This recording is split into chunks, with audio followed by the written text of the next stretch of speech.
The Grand Canyon, one of the world's 7 natural wonders. About 6 million people visit the Grand Canyon every year. Most of them go to the South Rim. They take their selfies, they buy some souvenirs, and spend an average of 17 minutes in it. But the place is so vast that it deserves a much longer stay. I had the privilege to go from Lake Powell all the way to Lake Mead, 280 miles over the course of a few days, camping on the beaches along the way and exploring some of the mysteries that make this place such a captivating destination. I had the company of the world-famous Dr. Larry Stevens, who wrote the book on river rafting in the Grand Canyon. We also connected with some of the local residents to hear their stories and learn more about the canyon through their own narrative. Here is just a glimpse of what happened in those 280 miles. Larry Stevens, Dr. Larry Stevens, huh? You wrote a book of this? Yes, yeah. And I continue to study it every day. Can I have one autograph? Absolutely. Yeah. Thank you, sir. Such a pleasure to meet you. Yeah. Come on.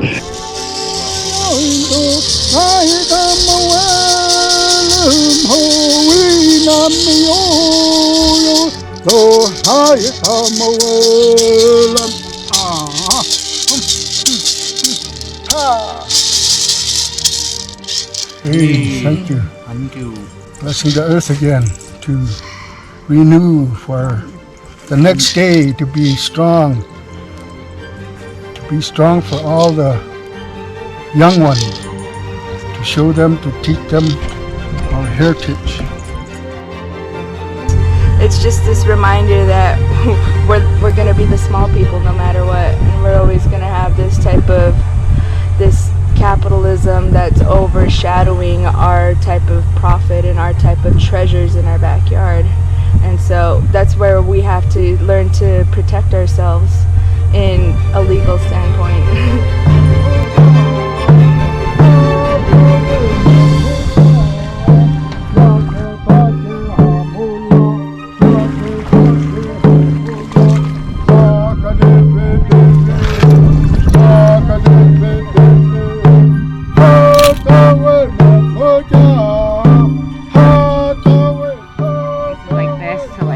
Know you're here and here with a good heart and here with respect, and just any prayers praying to all the life that inhabits this place, because we were talking about, it's all has a presence and a purpose and a spirit, and so it's basically just making an offering to all the beings that are in these places that are so sacred and have so much power, because this is wilderness, and I mean, there's things that can take your life in a second if that's the way. So that's why you always go into it with respect and humility and that. So we offer this as our prayers that to the river and to all life here when we go to these places. So Some of the bigger rocks create holes in the river, places where the water is cascading over a big boulder, creating.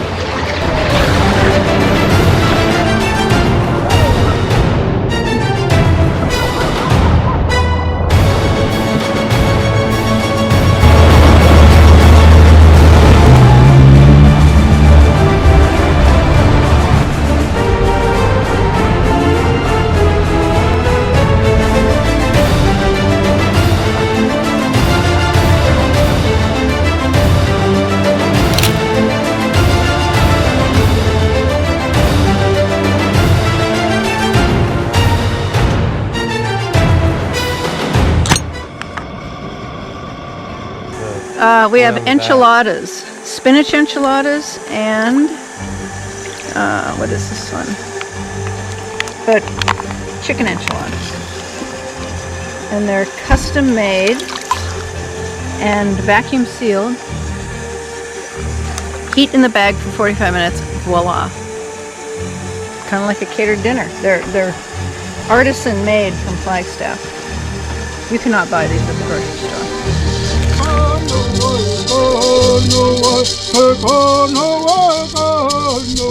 You know, all these tribes, they have the governments which are run from the Western ideas, But the community and the tribal government, there's so much like disconnect that the tribal government is thinking a lot for the tribal government revenue and not so much the people. So we really want to make it a point of working with the communities and the park and the region instead of the governments, because that huge disconnect. So we're trying to bridge that divide so we can do it for the people. What really makes the geology so spectacular here is that you've got so much of the Earth's story told in an undeformed way. Stacks of rocks on top of each other, each of them from their own environment, telling a story about what the Earth was like at that time, going back almost half the history of the whole Earth. Wow. There's no place else on Earth that has that kind of continuity of geologic story. Wow. And if you're not humbled by that, you probably need to go back and think about what matters in the world. And you probably don't matter that much in the world compared to this, the grandeur of this story.